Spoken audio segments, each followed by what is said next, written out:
لك الحمد يا الله والصلاة والسلام على رسول الله وعلى آله وأصحابه نجوم الهدى۔ السلام علیکم ورحمۃ اللہ وبرکاتہ۔ امید ہے کہ سبھی لوگ خیریت سے ہوں گے۔ اللہ پاک سب کو دونوں جہان میں شاد و آباد رکھے اور خوب خیر و بھلائیاں نصیب فرمائے۔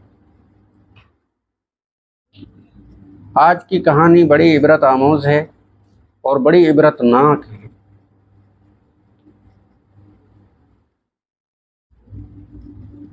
ایک دفعہ مخبر صادق حضور سید عالم صلی اللہ تعالی علیہ وسلم نے پہلی امت کے ایک مشہور بزرگ حضرت جریج کا یہ واقعہ بیان کیا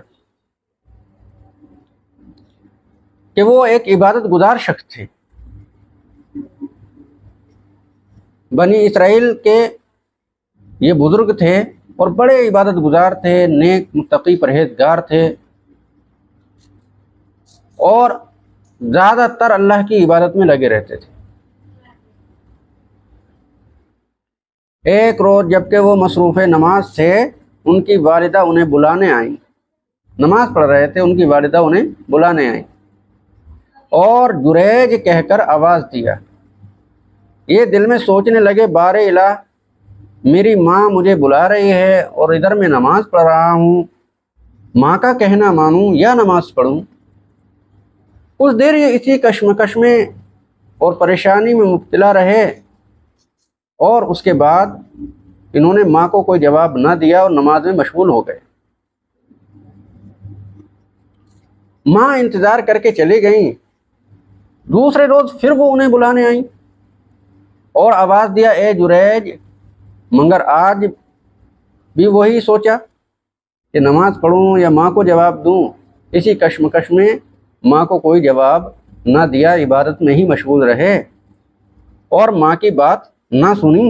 ماں کو بیٹے کے اس برتاؤ سے بڑا رنج اور صدمہ ہوا، ان کے دل کو تکلیف پہنچی اور انہوں نے خدا کی بارگاہ میں یہ دعا کر دی، اللہم لا تمتہ حتی ینظر الی وجوہ المومسات۔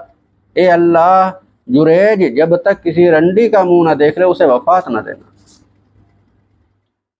بنی اسرائیل میں جریج اور اس کی عبادت کا خوب چرچا ہو گیا تھا۔ لوگوں میں مشہور ہو گئے تھے کہ وہ اللہ کے ولی ہیں، بڑے نیک متقی پرہیزگار ہیں، بہت چرچا ہو گیا تھا۔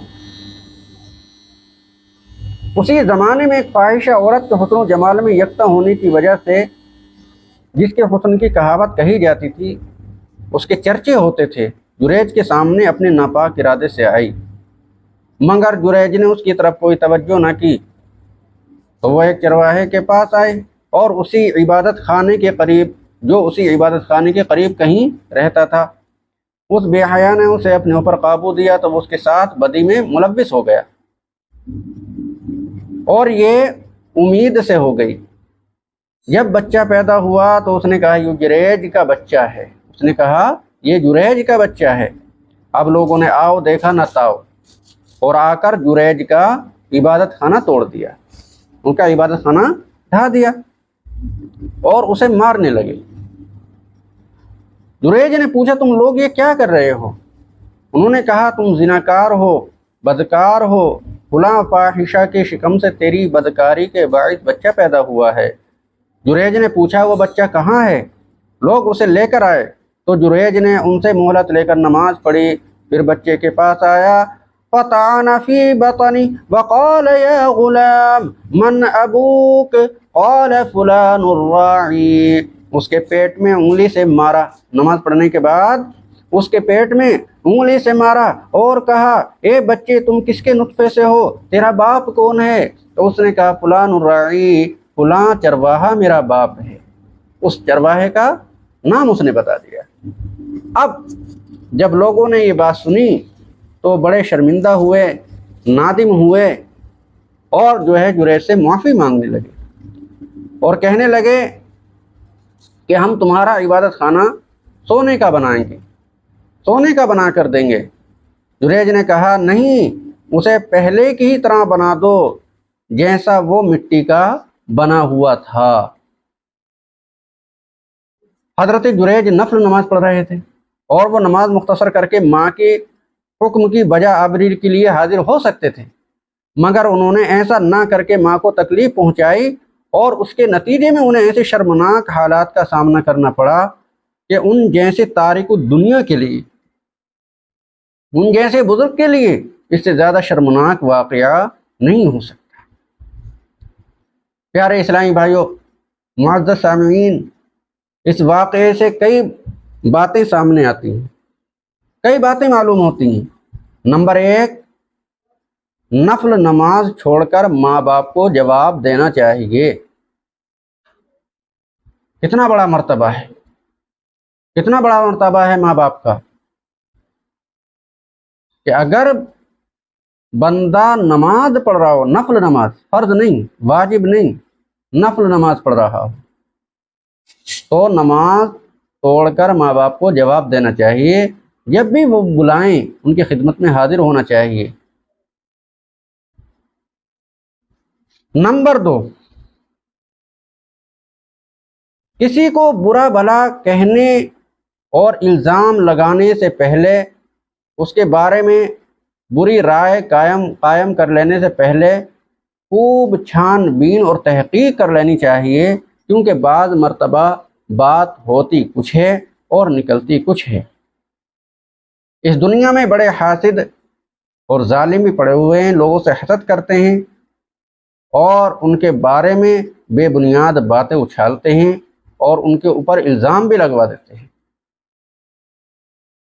بہت سی مرتبہ اس دنیا میں ایسا ہوا ہے کہ لوگوں نے جو ہے اللہ کے نیک بندوں پر الزامات لگوائے ہیں۔ حضرت موسیٰ علیہ السلام پر قارون نے الزام لگوایا تھا۔ تو پیارے اسلامی بھائیوں، کسی کے بارے میں بری رائے قائم کر لینے سے پہلے اس کے بارے میں خوب غور و فکر اور چھان بین کر لینی چاہیے، کہیں ایسا نہ ہو کہ ہم اس برائی میں ملوث ہو جائیں اور ہم گناہگار بنیں۔ تیسرے، یہ بھی بات معلوم ہوئی کہ جس کا جیسا نقصان کیا جاتا ہے ویسا ہی اس کا تاوان ادا کیا جائے گا۔ جیسا کہ حضرت جریج کا مٹی کا عبادت خانہ تھا، لوگوں نے اسے توڑ دیا، پھر کہنے لگے کہ ہم تمہارا عبادت خانہ سونے کا بنوا کے دیں گے، تو انہوں نے کہا کہ نہیں، مٹی کا بنا دو۔ اس سے یہ بھی مسئلہ نکالا ہے محدثین نے، علماء کرام نے، کہ جیسا جس کا نقصان ہوگا ویسا ہی اس کا تاوان ادا کیا جائے گا۔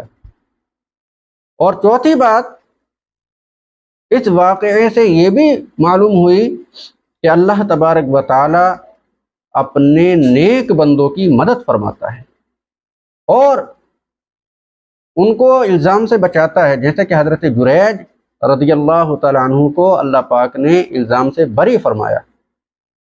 ان کو ماں کا کہنا نہ ماننے کی وجہ سے سزا بھی مل گئی اور اللہ پاک نے انہیں الزام سے بری بھی فرما دیا۔ اور تیسرے اور پانچویں، ماں باپ کی عظمت اس واقعے سے معلوم ہوتی ہے کہ ماں باپ کا کتنا بڑا ادب و احترام اور مقام و مرتبہ ہے۔ اللہ پاک ہم سب کو اس پر عمل کی توفیق رفیق عطا فرمائے۔ بحوالہ عظمت والدین، مسلم شریف صفحہ 213 اور 214، جلد نمبر 2۔ یہ مسلم شریف میں بھی یہ روایت آئی ہے اور بخاری شریف میں بھی حضرت امام بخاری رحمۃ اللہ تعالی نے اس حدیث پاک کو نقل کیا ہے۔ اور ان دونوں احادیث کو نقل کیا ہے حضرت مفتی نظام الدین صاحب نے اپنی کتاب عصمت والدین میں۔ اللہ پاک ہم سب کو اس پر عمل کی توفیق رفیق عطا فرمائے، آمین بجاہ نبی سید المرسلین وآخر دعوانا الحمدللہ۔ السلام علیکم ورحمۃ اللہ۔